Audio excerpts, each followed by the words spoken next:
Le pouvoir du pardon radical. Chapitre 9. Cause et effet.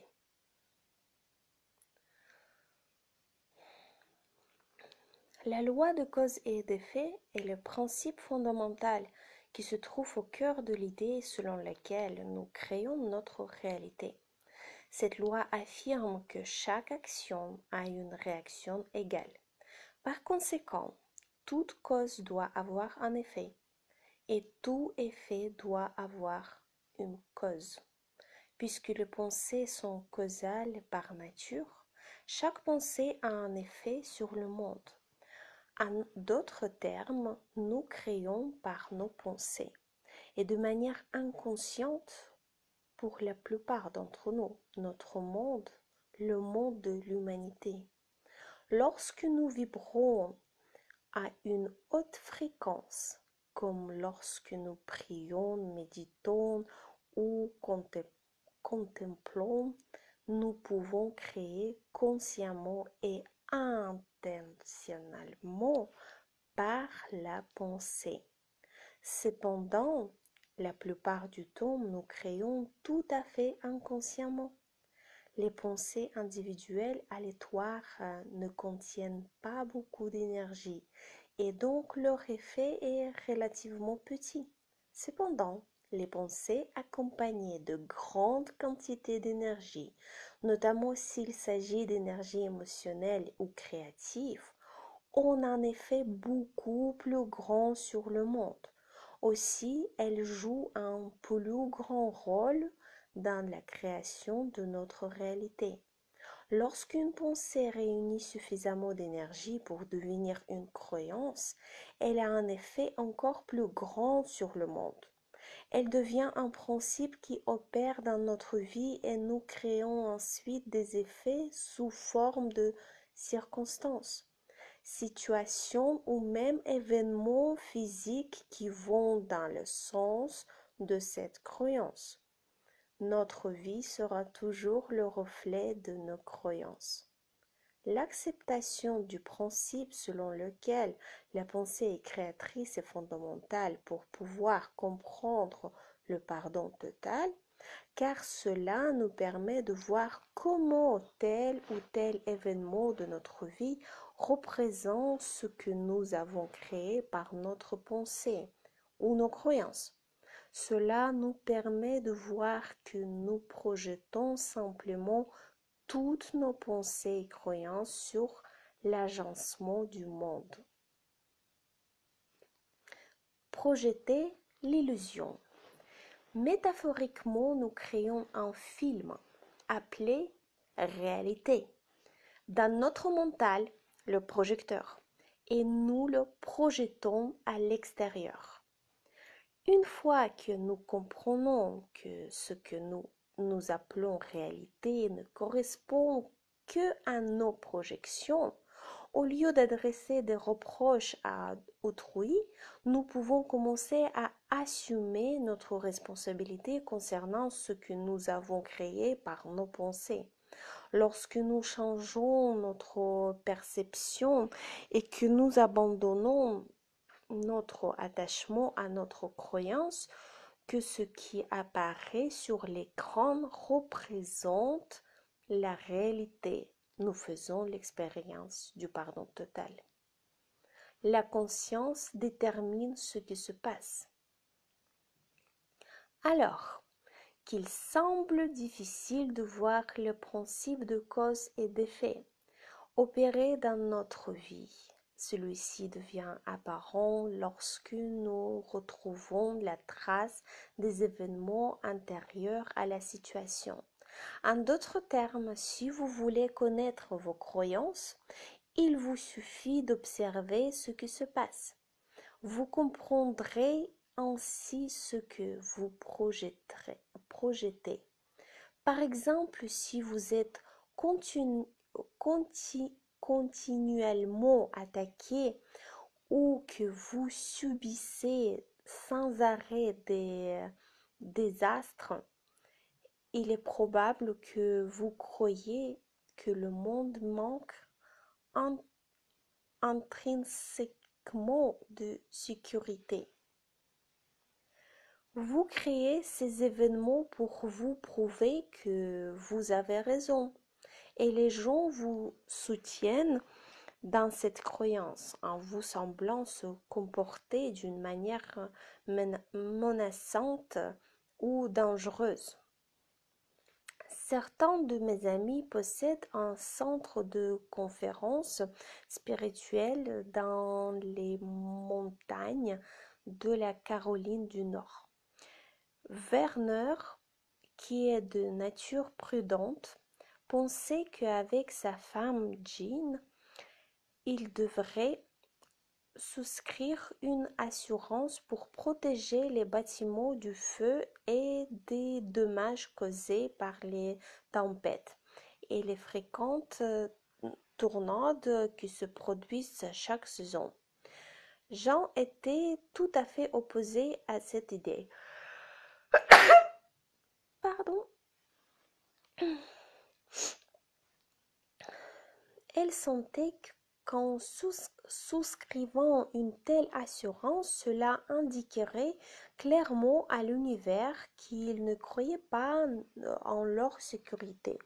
Cela dit, je ne prends pas cette attitude, mais ils ont décidé de ne pas contracter d'assurance. L'année suivante, une énorme tempête s'est abattue sur toute la montagne et a dévasté la région. Des milliers d'arbres ont été déracinés et jetés à terre. Lorsque, avec ma femme, nous sommes allés leur rendre visite 2 semaines plus tard, nous n'en avons pas cru nos yeux.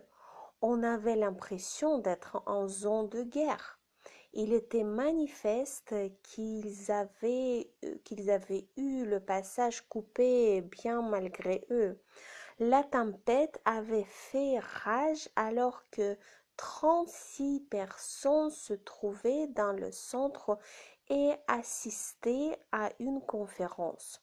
Elles n'avaient pu quitter les lieux pendant 2 journées pleines. Cependant, malgré tous les arbres qui étaient tombés, aucune voiture ni aucun bâtiment ne fut touché, et l'on pouvait les distinguer au milieu des arbres. Les arbres étaient tombés à quelques centimètres de structures et des voitures, mais par miracle n'avaient rien endommagé. Pour mes amis, ce fut une grande confirmation de leur foi et de leur volonté de faire confiance. En observant la situation du point de vue de la cause et de l'effet, Jeanne a reconnu que le fait de souscrire une assurance renforçait une croyance, une cause.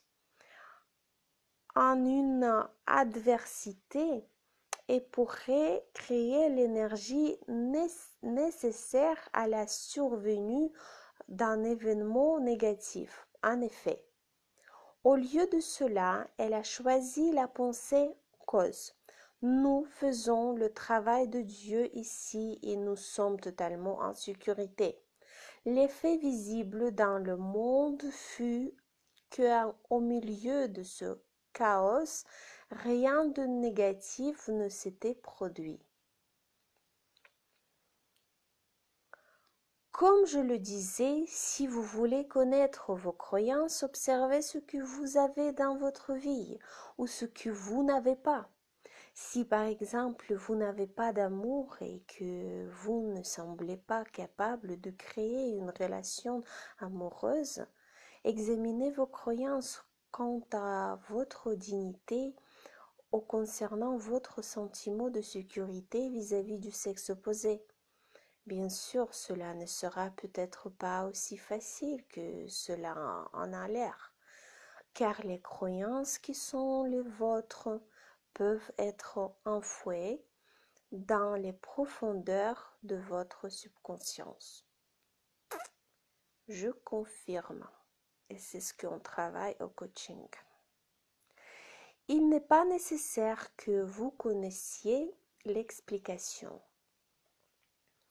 La bonne nouvelle est qu'il n'est pas nécessaire que vous sachiez pourquoi vous avez créé votre situation ni quelles croyances vous ont mené à sa création. Il suffit juste de considérer l'existence de cette situation comme une opportunité de la percevoir différemment, c'est-à-dire d'avoir la volonté de la considérer comme étant parfaite pour créer le changement nécessaire dans votre perception et une guérison de la souffrance originelle. En vérité, lorsque l'on se situe dans le monde de l'humanité, il n'est pas possible de connaître les raisons d'une situation, car la réponse se trouve dans le monde de la vérité divine et que nous ne pouvons pratiquement rien connaître de ce monde tant que nous sommes sous une forme humaine. Tout ce que nous pouvons faire est de nous abandonner à la situation. Abandonnez-vous tout simplement. Si de nouvelles prises de conscience, de nouveaux contacts, d'anciennes mémoires, des mouvements émotionnels et autres événements physiques sont nécessaires pour que se produise le changement désiré, ils surviendront de manière automatique et sans contrôle de la part de notre conscience. Si nous essayons de tout comprendre et de manipuler le processus en cours, cela crée une résistance qui bloque complètement le processus, ce qui à nouveau nous place directement sous l'influence de l'ego. Notre liberté vis-à-vis de la loi. Il est par conséquent important de réaliser que la loi de cause et d'effet ne s'applique qu'au monde de l'humanité. Il s'agit d'une loi physique et non spirituelle. Le fait de créer une place de parking ou tout autre élément physique que vous désirez et que vous créez par l'intermédiaire de votre mental n'est toujours qu'une manipulation de l'illusion. Cela n'a pas grand-chose à voir avec le fait d'être véritablement spirituel. En fait, si nous imaginons que nous sommes spéciaux en raison de notre attitude à créer ce que nous souhaitons dans ce monde, cela ne fait qu'augmenter notre sentiment de séparation et renforcer notre ego. D'un autre côté, lorsque nous abandonnerons véritablement le besoin de connaître le dessous d'une situation et de contrôler le monde, et que nous nous abandonnerons véritablement à ce qui est, c'est-à-dire à la connaissance que l'amour de Dieu est en tout, nous transcenderons complètement la loi de cause et d'effet. Alors nous réaliserons que le karma n'est rien de plus qu'une histoire supplémentaire qui n'existe que dans notre mental, dans ce monde de l'humanité. Dans le monde de la vérité divine, il n'existe ni karma, ni cause et effet. Il n'existe que la cause originelle, Dieu. Cependant, si nous adoptons des activités et des attitudes conséquentes qui ont pour résultat une augmentation importante de notre vibration par l'utilisation continue et soutenue du pardon total sur une longue période de temps, par exemple. Nous pouvons devenir la cause originelle. Cela viendrait en